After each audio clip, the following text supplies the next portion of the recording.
This is a brief instructional video on how to assemble your drum set. The first thing you'll want to do is unpack all the drums, hardware, and parts. Be careful when using a cutting knife not to cut through drum heads or to scar the drum shells. There should be a small bag enclosed with your kit containing parts for assembly of some of the drums. This includes tension rods, both long and short, bass drum claws, washers, and a drum key. We'll start with the bass drum first. When assembling the bass drum, make sure the spurs, the legs that hold the bass drum upright and prevent it from scooting forward, are facing to the front of the bass drum.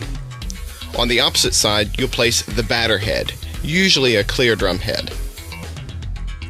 You also place the counter hoop on top of this head. For the batter side, there is normally a small plastic patch where the bass drum beater will attach to the rim.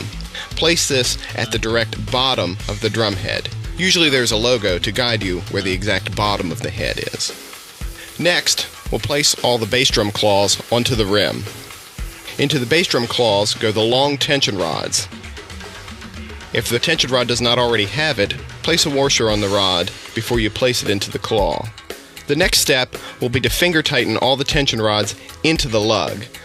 You want to keep an even tension the entire way around the head. You can also use a drum key to assist you. To check the tension on the bass drum head, a quick and easy way to do it is to press in the center of the head to show the wrinkles due to the lack of tension on the head. Slowly and in a crisscross fashion, tighten the tension rods 1 or 2 turns at a time until most, if not all, of the wrinkles disappear. To do some final fine-tuning, tap around the edge of the head at each lug point and make sure the pitch is even the whole way around the drum. Tighten or loosen any low or high spots to get as even a tone as possible. Next, we'll do the resonance side head. The steps will basically be the same. Usually on the resonance side head, you will have a logo or the brand name of the drum. You will want to make sure that this is centered. You may also end up with a few extra tension rods, but this is okay. Keep them for spare parts. Again, press into the center of the head to remove most, if not all, of the wrinkles. Now that the heads are on, we'll go ahead and extend the spurs.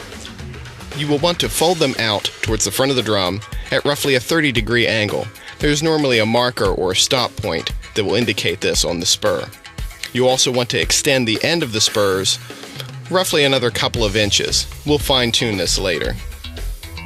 As you set the drum upright, you will notice possibly that one side maybe leans to one direction more than the other. This is where the telescoping spurs on the end help you level out the drum.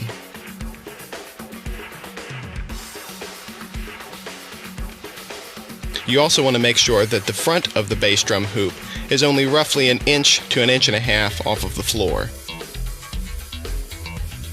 We'll move on to the other drums. The steps are basically the same. Placing the head on the drum, the rim on the head, finger tightening the tension rods,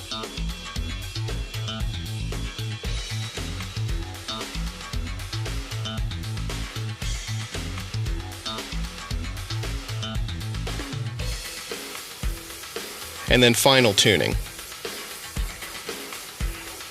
Most floor toms come supplied with legs. These go into the brackets on the side of the shell. And as you insert them into the brackets, you want to make 2 of the legs stick out slightly less than the third.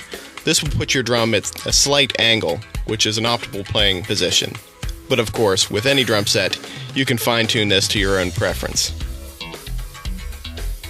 Assembly of the toms is usually the same. With most drum sets, the toms are already assembled. Next, we'll put the mounting hardware onto the bass drum.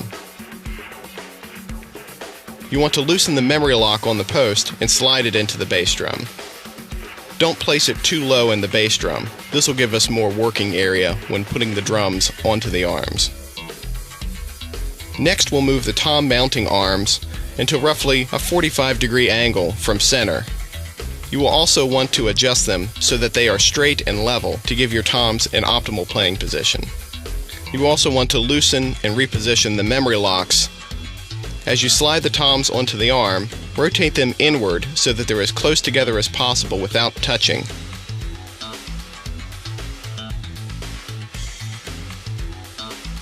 Now that the toms are on their arms, we'll lower the whole assembly so that the toms are as close to the bass drum as possible without touching. Once everything is set, you can reposition and tighten the memory locks. Next, we'll move on to the snare drum. Most hardware assembles in a similar fashion. There is a base, at which you spread out the legs and tighten the wing nut to secure them. Do not over or underextend the legs. You will want to have the leg braces at roughly a 45-degree angle. We'll next place the snare basket into the base and adjust the basket so it is flat. You also want to tighten the snare basket so that it grabs the snare drum firmly.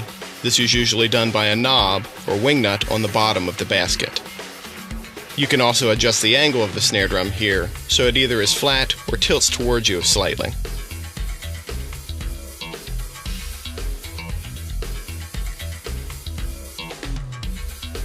Assembly of the bass drum pedal can vary from manufacturer to manufacturer, but is relatively the same. Once the pedal is assembled, it can be attached to the bass drum. Normally there is a clamp on the bottom that is either tightened with a drum key or a wing nut. Assembly of the cymbal stands is similar to the snare stand. You want to extend the base so that the legs are roughly a 45-degree angle and insert the upper tube assemblies. This stand is what is called a boom stand. It has an arm that reaches outward to get over top of drums and other cymbals and put your cymbal into a better playing position.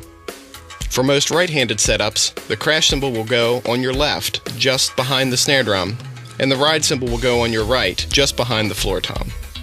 Next, we'll tackle the hi-hat.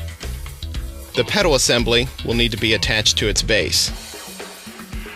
Sometimes from packing, the wires that hold the pedal plate into the mounting bracket are compressed. You may need to bend them outward so that they make contact with the base. We'll extend the legs just as we did on the cymbal stand. On most hi-hats, just above the pedal, there is a large black knob. This is the spring tension assembly. Normally you want to set it at a medium tension. Next we'll insert the hi-hat pull rod. This screws into a small receiver in the middle of the hi-hat stand. Then we'll slide the upper tube into the base.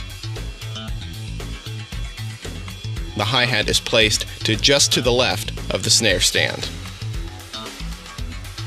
To put our cymbals on, first we'll put the bottom cymbal onto the hi-hat stand. The hi-hat clutch is what holds the top cymbal. You will want to remove the bottom nut and washer. The top hi-hat cymbal is placed between the two washers. Screw down the bottom nut tight enough to hold the cymbal on, but not so tight that the cymbal cannot move. Next we'll place the cymbal on the hi-hat stand, depress the pedal slightly, and then tighten the hi-hat clutch. This will put the top cymbal roughly an inch higher than the bottom cymbal. Next we'll attach the ride cymbal. This will go between the two washers as well. Tighten down the wing nut until it is firm, but still lets the cymbal move freely. We'll do the same thing for the crash cymbal.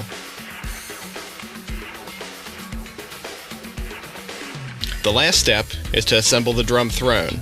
Assembly of the base is similar to our cymbal stands before. The height of the throne should allow you to sit on it at a comfortable height in which your upper thighs are parallel to the floor. And now that your kit is assembled, you can fine-tune the positions of everything to suit most any player's needs and playing style.